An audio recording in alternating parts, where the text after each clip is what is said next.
नमस्कार, आप सभी का स्वागत है Envira online school YouTube channel पर। इस वीडियो में हम आपके लिए लेकर आए हैं कि आपने अब तक कितना पढ़ा है। अपनी तैयारी को इन वीडियोस के माध्यम से परखिए। इसमें छोटे छोटे प्रश्नों की सीरीज तैयार की गई है, जिसमें आपको अपनी तैयारी को किस तरीके से आपने किया है, तो आप इन वीडियोस से जुड़िए, चैनल से जुड़िए और कमेंट बॉक्स में कमेंट जरूर कीजिए और एक बार अपनी तैयारी को जरूर परखिए।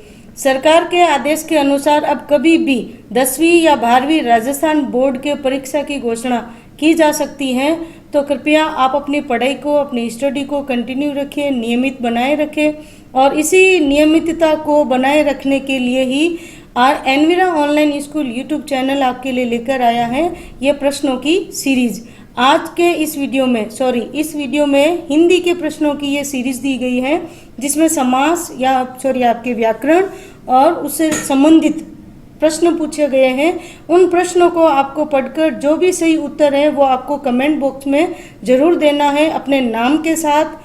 फिर उस जो सही उत्तर है प्रश्न संख्या लिखकर फिर उसका सही क्रमांक कौन सा होगा उसको देना है। तो आइए देखते हैं जो कि जैसा इस बार 17, 20, 21 के अनुसार जो निर्धारित हुआ है आपके लिए कि किस तरीके से खंड अ निर्धारित किया गया है उसके हिसाब से। तो आइए देखिए कि जो खंड अ में निर्धारित किए गए 20 प्रश्नों का जो समावेश किया गया, इसमें से कुछ प्रश्न यहाँ दिए गए हैं। उन प्रश्नों के उत्तर आपको कमेंट बॉक्स में देने हैं। तो आइए परखिए आपकी तैयारी को। ये मिशन हम आपके लिए लेकर आए हैं। तो इन्हीं के क्रम में, इसी संदर्भ में पहला प्रश्न देखिए, गुरु दक्षिणा में कौन सा समास है। तो कोई भी प्रश्न आता है आपको उसको अच्छे से पढ़ना है, देखना है। फिर देखिए गुरु दक्षिणा, तब गुरु दक्षिणा है तो कौन सा समास हो सकता है। क्या तत्पुरुष समास हो सकता है। तो पहला आप देखिए कि तत्पुरुष में क्या क्या आता है उसके अनुसार। क्या द्वंद्व समास हो सकता है। बिल्कुल ही नहीं, क्योंकि द्वंद्व होगा तो और या ऐसा डैश का चिन्ह आना चाहिए। बहुब्रीहि बिल्कुल ही नहीं हो सकता। द्विगु या कहीं पे भी संख्या का नहीं किया गया है, तो कौन सा समास होगा यहाँ पे। तो हमारा सही उत्तर यहाँ बनता है अ। तो आपको अपना यहाँ जैसे नाम लिखना है, नाम लिख के फिर जो सही उत्तर है, जैसे किस प्रश्न का उत्तर है इसका, या फिर जो सही उत्तर कौन सा है अ, इस तरीके से आपको कमेंट बॉक्स में उत्तर देना है। ठीक है, आइए अब देखते हैं बढ़ते हैं दूसरे प्रश्न की ओर। दूसरा प्रश्न क्या कह रहा है कि कौन सा समास तत्पुरुष का नहीं है। अब तत्पुरुष का नहीं है, अब तत्पुरुष में क्या होता है, का, के, की, जैसे ये इस तरीके से के, लिए, से।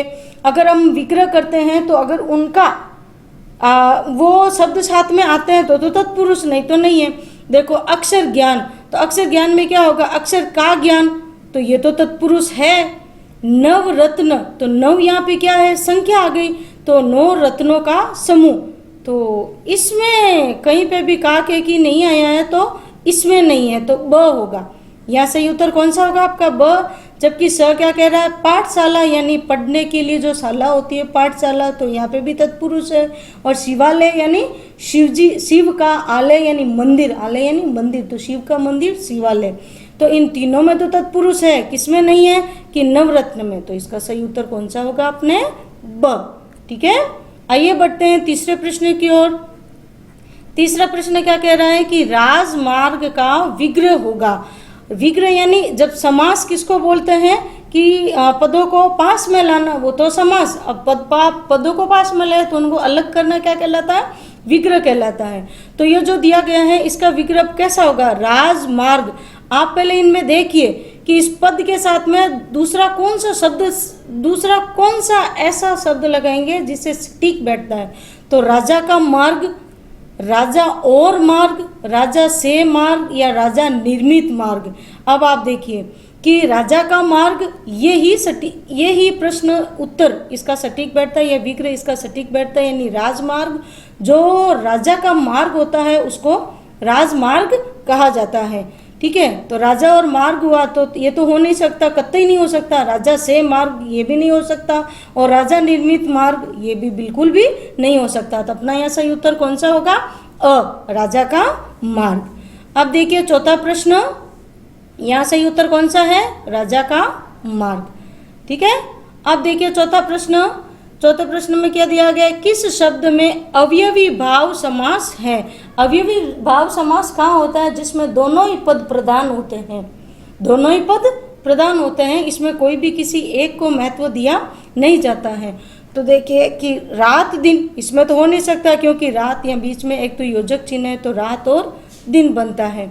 सीताराम, सीता और राम।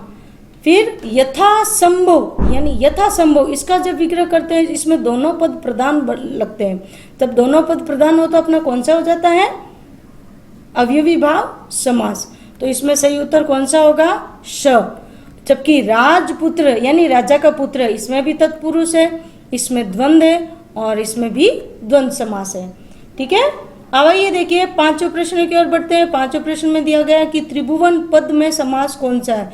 अब चूंकि इसमें क्या है, संख्या दी गई है, तो संख्या के हिसाब से जब संख्यावाची समास होता है तो वो कौन सा होता है, आप सोचिए कि कर्मधारय है, बिल्कुल ही नहीं है। द्विगु, यस बिल्कुल, ये एकदम सही है क्योंकि द्विगु समासी होगा इसके जो संख्यावाची है, यानी तीन भवनों के समूह को हम क्या बोलते हैं, त्रिभुवन बोलते हैं। तो यहाँ कौन सा सही उत्तर होगा अपना, ब, द्विगु समास। तत्पुरुष भी नहीं है और ना ही द्वंद्व समास हो सकता है। ठीक है। फिर देखिए प्रश्न संख्या 6 किससे संबंधित है, जो आपके आएंगे जैसे वाक्य शुद्ध या अशुद्ध, वो कौन से हैं, वो इस तरीके से। तो आज की इस वीडियो में जैसे जो 10 प्रश्नों की सीरीज में आपके लिए लेकर आई हूँ उसके अनुसार ही हम ये करने वाले हैं। तो छठे प्रश्न में क्या दिया गया है कि निम्नलिखित में से कौन सा शब्द अशुद्ध है।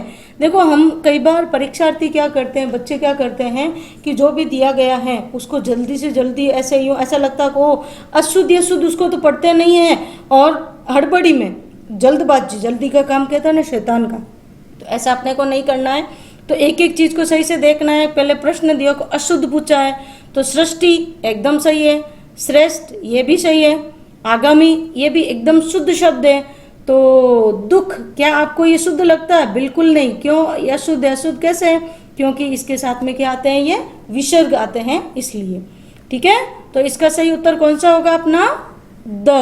क्या आपने इसी तरीके से तैयारी की है, हाँ, तो इसी प्रकार के प्रश्नों की जो सीरीज आएगी आपको अपनी तैयारी को ऐसे ही परखना है। और ये विशेष रूप से बोर्ड के परीक्षार्थियों के लिए, घर बैठे भी काफ़ी समय हो चुका है तो तैयारी तो अपने आपने अच्छी खासी की होगी, तो अपनी तैयारी को इस माध्यम से परखिए। इसी प्रकार सभी विषयों के पेपर आपके दिए जाएंगे। ठीक है। आइए बढ़ते हैं अपने अगले प्रश्न की ओर। प्रश्न संख्या 7 क्या कह रहा है कि देखो ऊपर वाले में अशुद्ध पूछा तो इसमें दे दिया कि शुद्ध कौन सा है, यानी निम्नलिखित में से कौन सा शब्द शुद्ध है। तो आपको अच्छे से देखना, देखो मधुर्य ये तो बिल्कुल ही किसी तरीके से नहीं है। ये शुद्ध कब होगा, जब यहाँ आ की मात्रा यानी माधुर्य होगा तब।